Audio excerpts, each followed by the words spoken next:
खानपुर जतोई बिरादरी पारां नापुरकोट पुलिस की ज़्यादतियुनि ख़िलाफ़ Kanpur Shikarpur Indus highway Faizu bungalow वटां रोड बंद करे छॾियो। मुतासिरनि पारां टायरनि खे बाहियूं ॾिनियूं वयूं, जंहिं सबबि ईंदड़ गाॾियूं बीठी वयूं।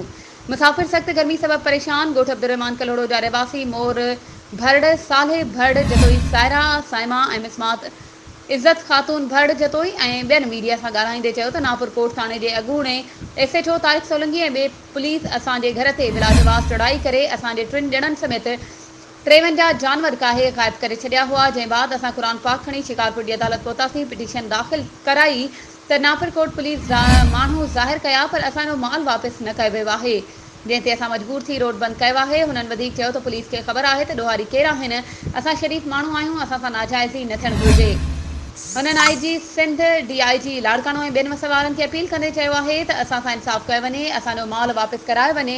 ॿिए पासे रेंजर्स अमलदारनि ऐं SHO फैज़ू बंगलो अब्दुल जब्बार अबड़ो जी ख़ातिरी ते मुतासिरीन पारां रोड खोलियो वञे।